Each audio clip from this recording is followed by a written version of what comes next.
Alright, in this video here we're going to be talking about linear equations. Now what a linear equation is, it's an equation that's either in the form ax plus b equals 0, or it's equivalent to that form. In other words, you can move things around to put it into this form, where the a and b here represent any real number and the x is your variable.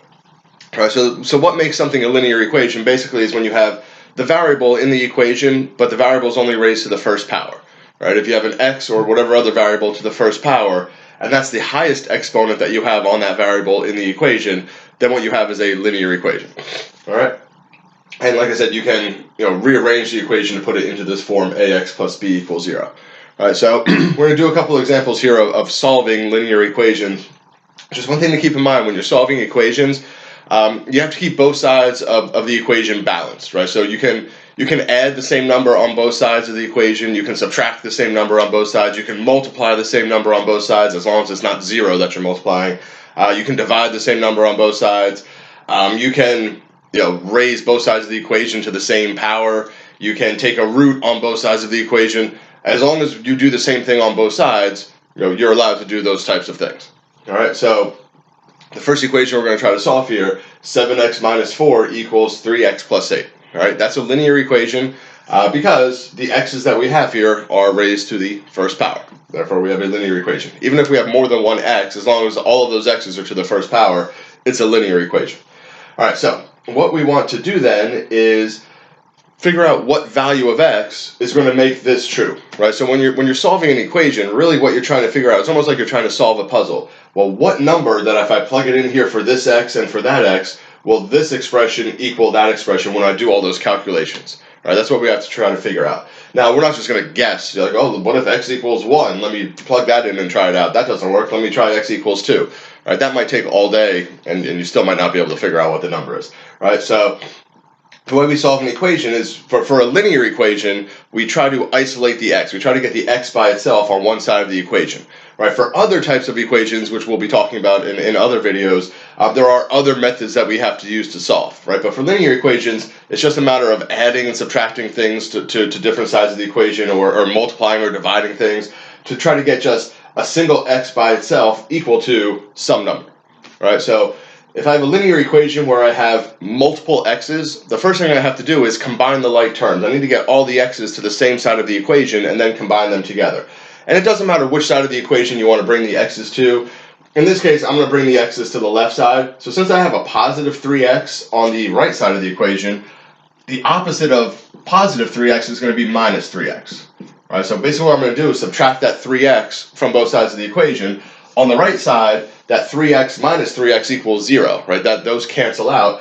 On the left side, I have 7x minus 4, or 7x minus 3x is going to give me 4x. All right, I said the answer there as part of the problem. So I end up with 4x. This minus 4 is still here, and now that just equals 8, right? Because I canceled out that 3x on the other side. All right, so I get 4x minus 4 equals 8.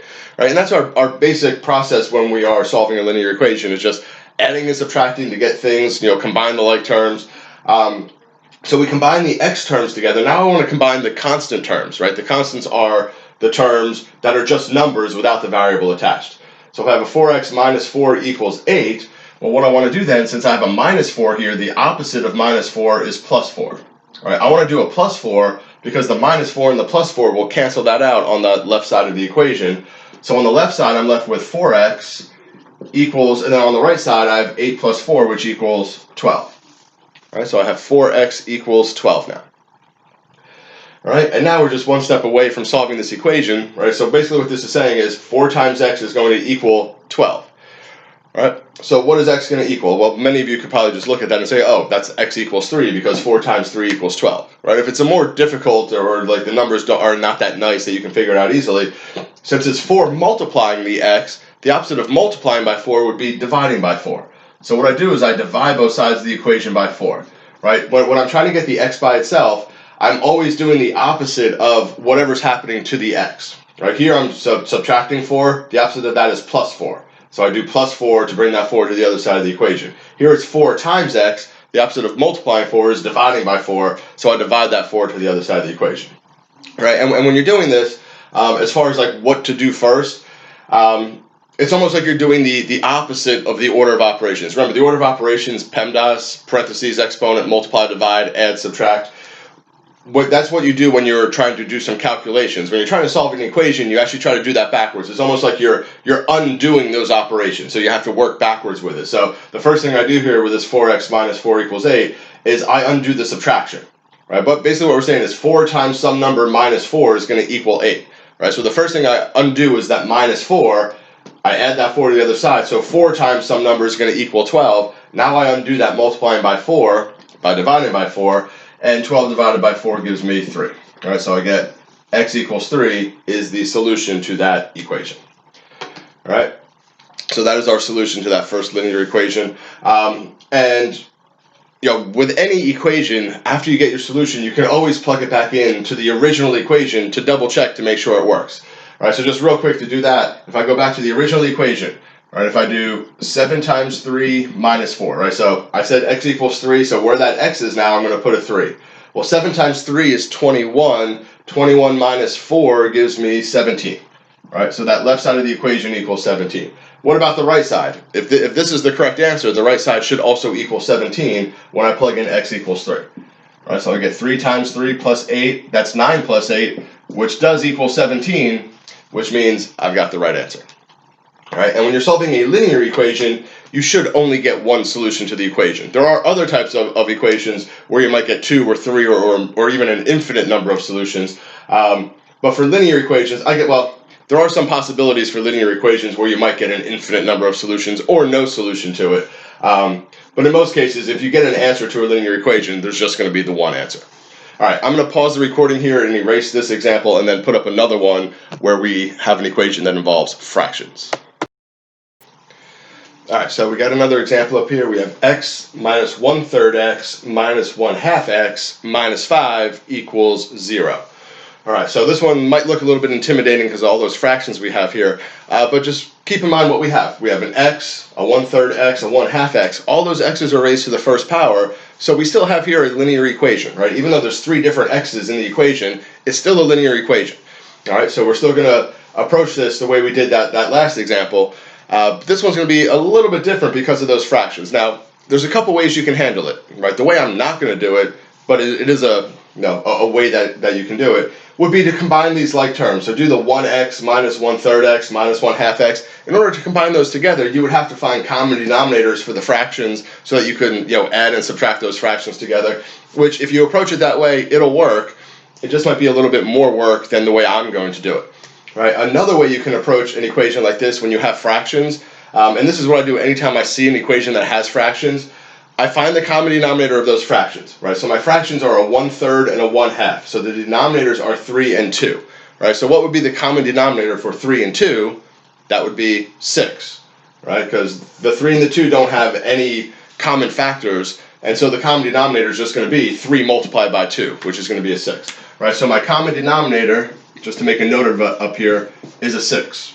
All right, so, and if I had another fraction somewhere else, I would take that into account as well and find the common denominator for all 3 of the fractions.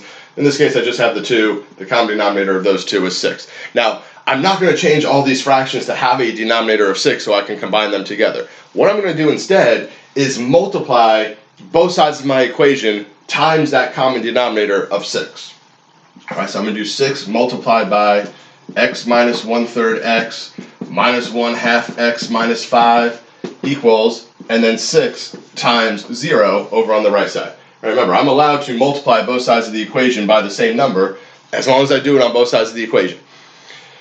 All right, so now that I've done this, right, so again, common denominator, multiply that on both sides of the equation, and now I have 6 times this entire thing in parentheses, which means I need to distribute that 6 to all 4 of those terms in the parentheses. So it's going to be 6 times x, which is pretty simple, that's just 6x. It's going to be 6 times, or it's going to be, let's do minus 6 times 1/3 x. It's going to be minus the 6 times 1/2 x. The 6 times the minus 5 is going to be minus 30 equals, and then the 6 times 0 equals 0. All right, I'm going to multiply these 6 times these fractions in the next step just to kind of explain that a little bit better. So I distribute the 6 to all the stuff inside the parentheses. On the other side, I also multiply the 6, but 6 times 0 still just equals 0, so nothing actually changes over there. All right, so next step, I have 6x, 6 times 1/3. Well, see what happens here. The 6 times 1/3, the 3 cancels out the 6. Or I should say the 6 cancels out the 3 that's in the denominator. Right, so 3 goes into 3 one time, 3 goes into 6 two times. So I have minus 2 times 1x, so that's going to be minus 2x. Right, another way you can think about it is if you do 6 times 1/3, that's 6/3, or 6 divided by 3, which equals 2. So I end up with a minus 2x there. Right, and a similar thing is going to happen in the next fraction. Minus 6 times 1/2x, the 6 here is going to cancel out that denominator of 2. Right, 2 goes into 2 once, 2 goes into 6 3 times, so we get minus 3 times 1x, so that's going to be minus 3x, and then minus 30 equals 0. Right, so that's why we find the common denominator of 6 up here. If we do that correctly and we have a correct common denominator, when I multiply that number on both sides of the equation, that common denominator that I'm multiplying should cancel out all the denominators of the fractions that I have, because it is a common denominator for all the fractions. So each one of my denominators here has a factor in that 6 that I'm multiplying, so it should cancel all those out. Which, once we do that, now we don't have any fractions in our equation, and now we can just proceed and solve it like we would any other linear equation. All right, so the first thing I'm going to do here is combine my like terms, which I have these 3 x terms here, so 6x minus 2x minus 3x. All right, so 6 minus 2 is 4, and then 4 minus 3 is going to be 1. So I just end up here with 1x minus 30 equals 0, and then if I add that 30 to the other side to isolate the x, I get x equals 30. And that's my solution to that equation.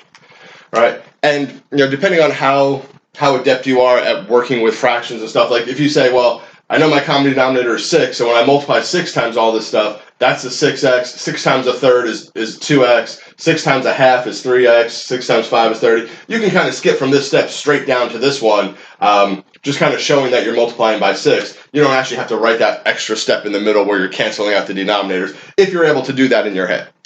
Right, like many of you probably know 6 times 1/2 is just going to equal 3. You can just go ahead and write minus 3x, right? You don't have to show what's going on here. All right, I like to show all those extra steps, just in case you don't understand it, you don't get lost, you kind of see what's going on. All right, so we get x equals 30, and once again, I'm not going to do this time, but if you want to, I would encourage you to take x equals 30, plug it back into that original equation up there, and just double check to make sure that when you put in x equals 30 for all 3 of those, it all adds up to equal the 0 that you get. And it does. I just did it real quick in my head, and it does equal 0. All right, so that's solving a linear equation. The basic things are combining the x terms together so you have a single x term, and then just adding or subtracting stuff to the other side. Like here we had to add that 30 to the other side. And then if there's a number multiplying the x, you divide that as kind of your last step to get that x by itself. And if you have fractions, just multiply both sides of the equation by that common denominator. It eliminates the fractions, and then you don't have to go through the trouble of changing 1/3 to 2 over 6, 1/2 to 3 over 6. This would be 6 over 6x, and then combining all those fractions, and then dealing with those fractions through the entire equation. Multiplying by that common denominator, you just eliminate them from the start. All right, so that's some linear equations.